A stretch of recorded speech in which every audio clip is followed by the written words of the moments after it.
Hello, hi.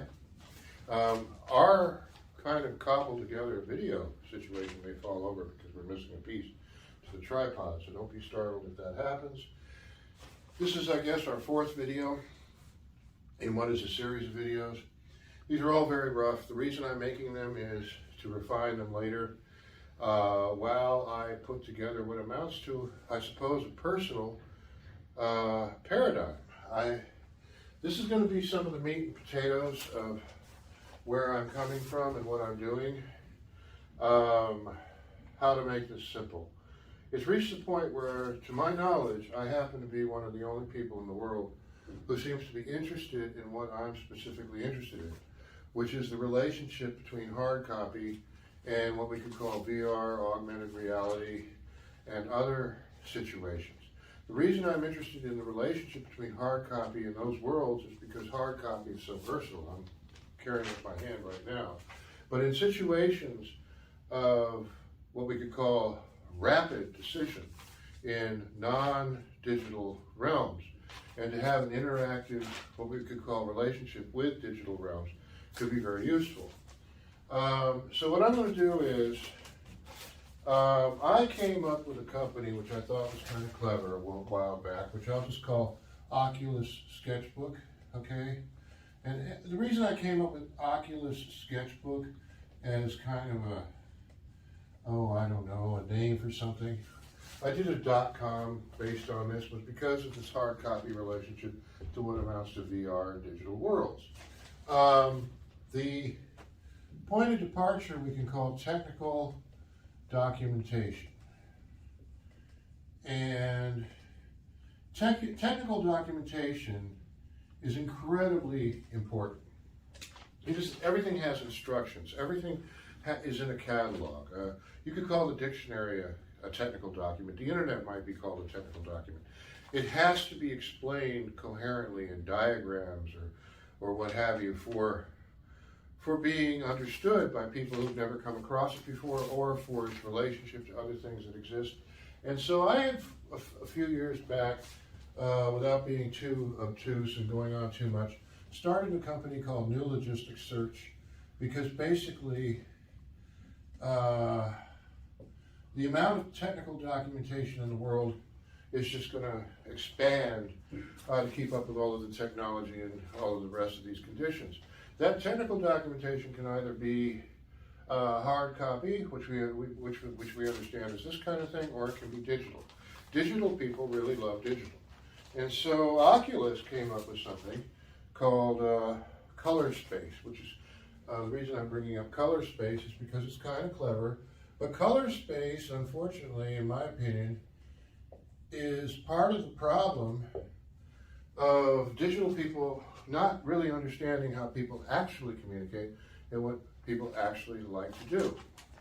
So a friend of mine who had a VR company a few years back called Kronos, which was a pretty nice little VR company, asked me if I could do something one day when I had a space for doing things. And it was, could I do what amounted to I'll show you how this works. The drawing is basically works like this. He asked me if I could do these, and I learned how to do these because they're very useful. This is going to be a VR, we'll call it a VR wallpaper kind of VR wallpaper grid, okay? It has a much more specific, almost Latin term or Greek, or what orthophilic, whatever, la-di-da grid, but this is basically how the grid works. It needs to be two squares, okay? Facing off against each other with a line right straight down the middle, okay? And then a line right here, a line right here. And if you notice, anybody can draw one of these if you know what you're doing, okay? So you connect this kind of like this.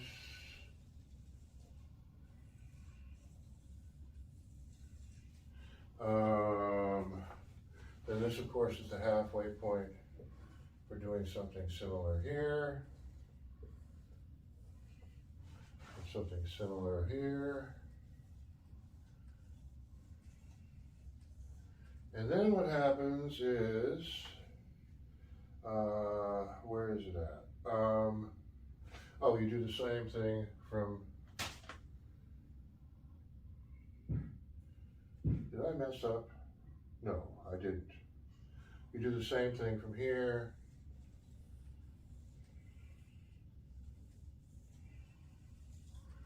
And from here. And then you kind of round this off like this, round this off like this, round this off sort of like that, round this off, etc. Now this grid, simple grid, right? You draw things on this grid, right? Anything you draw on this grid following these lines, okay, will follow what amounts to a form of perspective or gridding that leads to the illusion when it's put into, it's a simple file, will lead to the illusion of you being standing in the center of a space, which looks like a sphere, that when you look up and around has this as wallpaper. So we'll just call this wallpaper. Now, this is cool, right? And very easy to do. And so the idea I had, which because I was working on coloring pages for kids at the time, was it would be very cool to have coloring pages, right? That kids can draw on, that have things done in this kind of grid form that become this when they're put into simple VR. Now, there is something that makes VR really simple, but it's a little bit rough, which is that your average, or we won't call it average, a smartphone with the right cardboard setup can become primitive but acceptable VR, sort of like a ViewMaster, okay? So it's very primitive. So really for the cost of cardboard and some paper and doing a few other things, kids could basically have what amounts to something fun to do with coloring or whatever, and then they could look at it in VR and they'd be in their world or whatever's going on. And this simple world of coloring pages can be nothing more than files, really.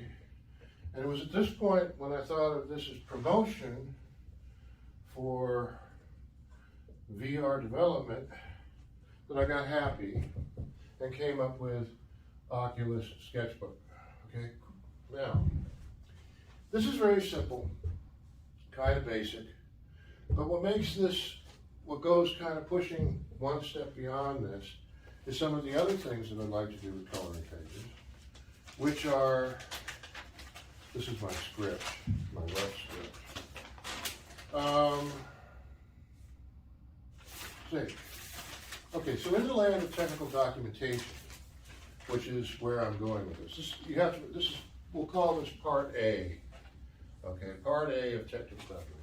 Part B is what I'm doing with QR codes. Okay, so part B.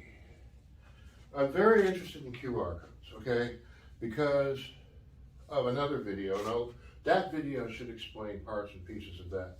But QR codes create a very interesting way of, they can find addresses, deliver stuff to that address, and also create addresses for things online or in networks. They have relationships with networks and relationships with phones, okay? So I'm interested in doing series of coloring pages, for instance, that, for instance, one, UNESCO would be kind of cool, which is, landmark sites around the world.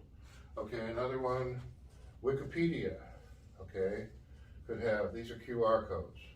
Now what makes this interesting is, we'll call this articles, no, this is the QR code thing. So you could have, this could be about anything. Well, what's a good thing to put from Wikipedia?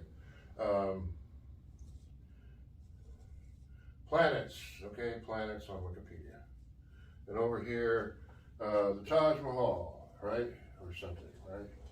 That's a bad drawing of the Taj Mahal. Okay, so what happens with the Taj Mahal?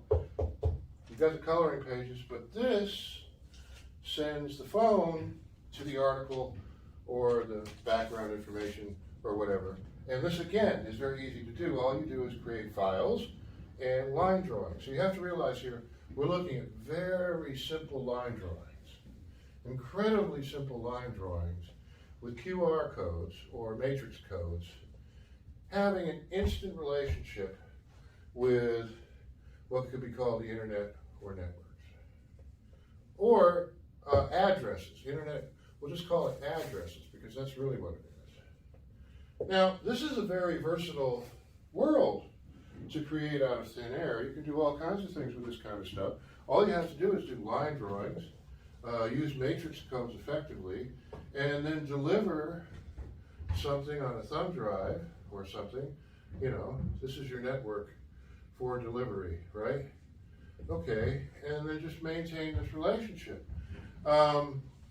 If you included your own browser, for instance, I have, for instance, these ideas. I want to do a proprietary matrix code, for instance, and that was part of the other video.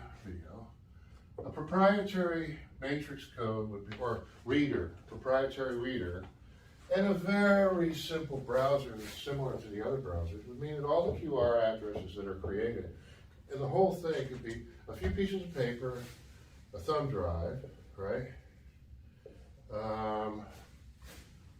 Cardboard for your VR, right?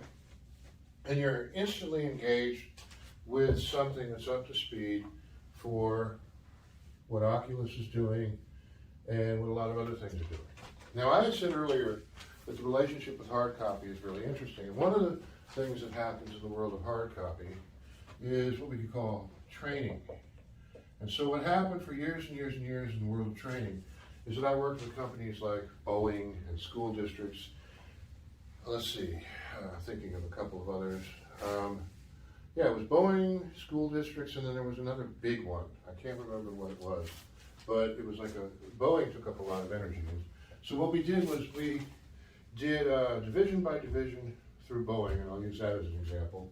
I drew piles of illustrations of orientation and what amounted to procedural training for maintenance. It was mostly maintenance, but maintenance happens to be one of the biggest industries in the world. Okay, so there's a lot of equipment in maintenance, and there's a lot of locations in maintenance. So hotels and school districts, and let's see, all kinds of things use, oh, that was the other one, I think, school districts? Blah. Anyway, so there was Boeing, the school district, Pacific Medical Center, a little bit of Microsoft, et cetera, where I did this kind of thing. Illustrated material for locations and equipment. Okay?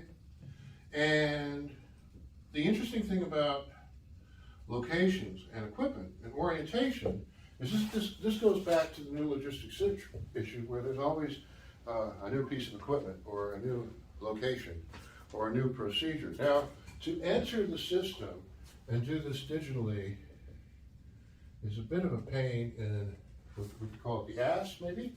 Okay, and what happens is if you can do it very quickly with maybe a drawing or just a crossover from something that's lying around with a QR code and deliver it and then take care of it really fast, you have people who you can have standing around, for instance, with clipboards, right, that have their, there they are, and this is the guy training them, right? Hi, people. Okay.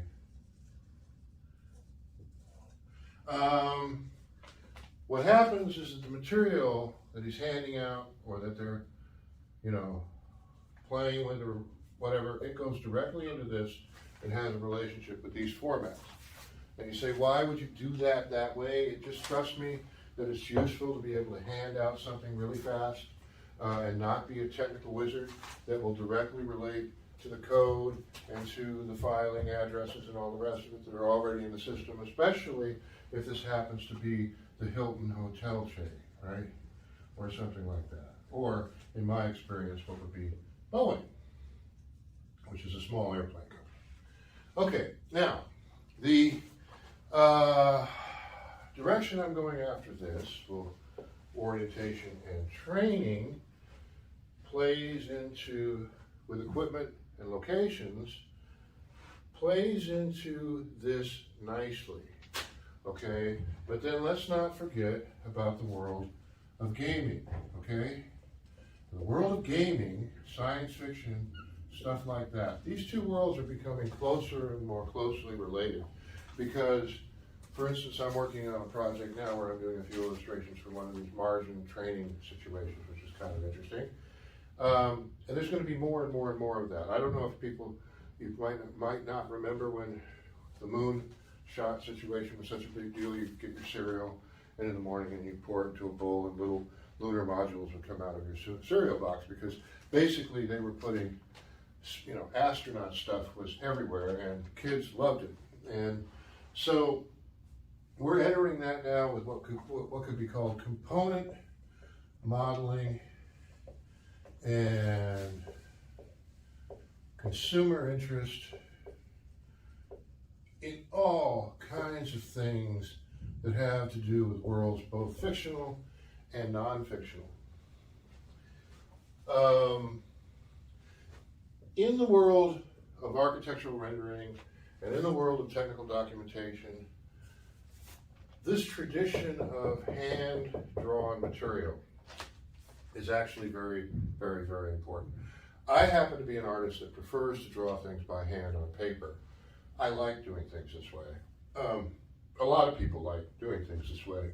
And there's a reason, and another place where this has use is in the world of arts and crafts, because I'm fairly certain that you'll be seeing large roll coloring pages doing some of this and this and this and this that you buy at Michael's or some other place, and with other things to go along with them, because it goes from the small to the large that people like coloring pages. They like coloring pages, and I'm going to put coloring pages under color space because they like putting it out on a table, and they like sitting around it and having real interaction with other people while they're making this little world. Now, children and grown-ups like to see their world after they're done completing it, right? They like to see it, and then they like to share it. So we have a relationship, like I said, with training and the rest of it, where you have what we could call real human interaction combined with digital interaction. Now, in the world of grids, for instance, this is also important. I came up with this, but I'm sure somebody else has already come up with it, is that if you have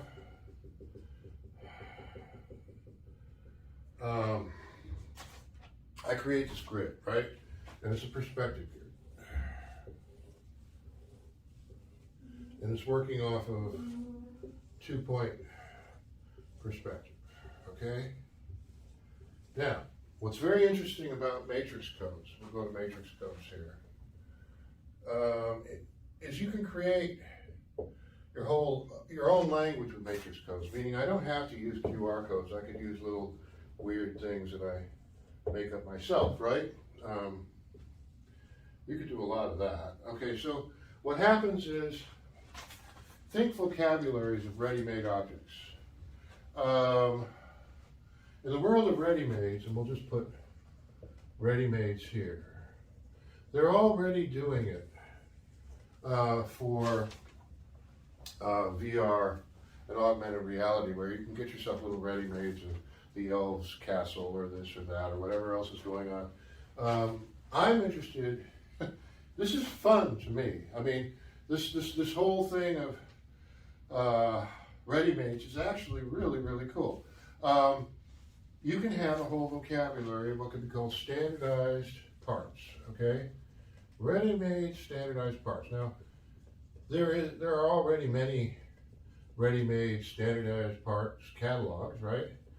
Which again goes into the world of new logistics search. But standardized parts catalogs are great. And what happens is that they're common. So let's pretend that there's going to be a world of standardized parts catalogs for VR and augmented reality very, very, very fast as this thing moves along. The part I like about what I came up with here, which I know somebody else had to do, is that if you're a decent enough artist, right, and you have one of these grids where it's been plotted out, what these, you just put in, well, this is like meters or microns or whatever this is, right?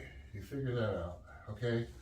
That's what your increments are measured in. And then what you do is you draw rough versions of the objects you want, pretty much in proper proportion on this grid, right?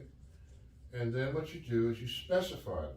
You specify them with one mark, and that will find it in the catalog, find. And then you specify it maybe with another mark, or augmenting this mark maybe, and what you have is connection, okay? So what this means is very fast. You could have a piece of paper that complements this piece of paper, where you just bang out things, or these could be coloring pages, for instance. You know, you pick out what you want, and you color it when you augment the mark. But the main point being is that these are VR objects waiting to be delivered to the VR world here, which is this wallpaper sphere that we have here. Which means that the wallpaper sphere, this and this and this, can develop quickly into a very sophisticated environment, okay? So from primitive to sophisticated, we can have this relationship on paper very fast with something that can be delivered with one of these, a thumb drive, or maybe a couple of other things. Having a relationship with this cardboard. Now, this is inexpensive, I guess that's one way of putting it, meaning that I don't think this could be a dollar store item, but it certainly could be something that's commonly found and all over the place for basically people. Get the kids some coloring pages, right? What I'm doing right now is I'm setting up on Etsy and Facebook, because Facebook owns Oculus, right? They own Oculus, and they spent a lot of money on color space. I don't know. My plan is, this is inevitable. My term is supersetting the superset, which means that basically some things are just like wheels. They're now commonplace. You're going to find them in landfills. So it's really, really difficult to proprietize this and take control of it, because I just drew it on the board, right? I just did this, which means that a few other things like this, and more or less anybody could start doing this in the next few years and have a lot of fun.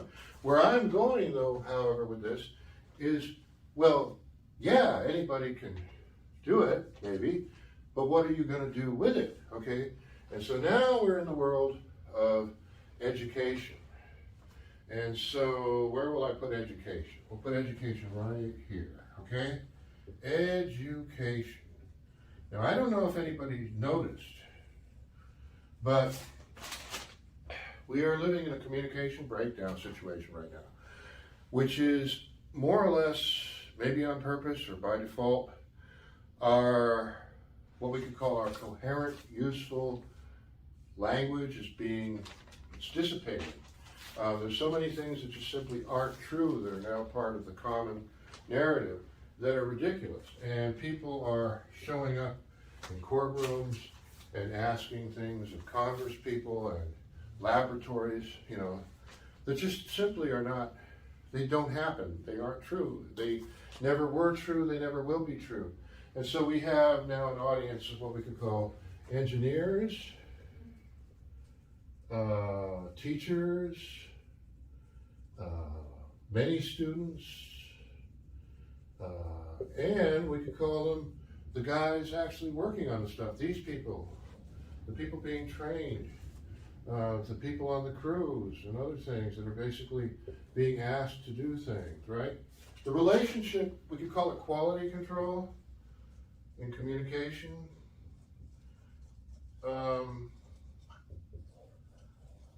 Quality control is incredibly important, and having a coherent, what we could call literacy issue is very important. You can't take it for granted that people understand things like architecture or construction or science or any number of other things, just, you know, because they do, they have to be trained and it has to be brought to their attention. And then there's a coherent, what we could call, I don't know what the right word is. Chronology is actually useful because it's like parts that have to be put together in a certain order. Or there's an order to things, okay? And that is what is important in this exercise of, again, I'll put in literacy. There are many concerned people in the world of literacy now, I'm sure. That doesn't look very good. That's a very illiterate way of spelling concern. Okay, this is why inexpensive relationship with what amounts to the advanced, the very advanced in VR and augmented reality, coming back to the very simple and hard copy, is so important as a part of what we could call the literacy paradigm, okay? I see this as being incredibly useful, mostly from the realm of how I was oriented to the world when I was brought up. My parents were librarians. I was raised by librarians, they weren't wealthy librarians, but it was very nice to be raised by librarians. And they were very nice people who basically made sure that we kept coherent in our journey through what could be called reading things. You know, it was really kind of neat, and other forms of media. The world now is one where you just kind of land and get going on your own without that foundation in place of the post-World War II literacy infrastructure that was in place. We're now a long ways from post-World War II, and we're now at 2021. And you don't just turn to the person next to you and take it for granted that they were raised in the same environment of what could be called common sense that you were. I won't digress on that subject too long, except that reestablishing or creating the relationship between very abstract, it may look like it's not abstract, but it is. In order to achieve this virtual world, a great deal of abstraction is happening. It has a relationship with the concrete, and I think that this is what's nice about this, is that this is the concrete. It can be hand-drawn very easily with a few tricks, and now you have a relationship between the abstract and the concrete that most people can get their hands on. Okay, so we will now go back to technical documentation. And this is where I believe I am talking about something important here. To my knowledge, as I said, I'm the only one I know of putting things together quite this way. You won't find any of this on Facebook. There's nothing of it on Etsy. There's nothing in the mainstream about any of what I'm talking about, really. It hasn't become part of the lexicon yet, but it's sitting there waiting, and it's kind of like inevitable. So when it comes to the next step after this, I guess this was my attempt to orient you, if you watch this to the end, to this what we could call available option or opportunity in communication technology. And let's see, frame or lay out the foundation for the next step in our discussion of communications technology.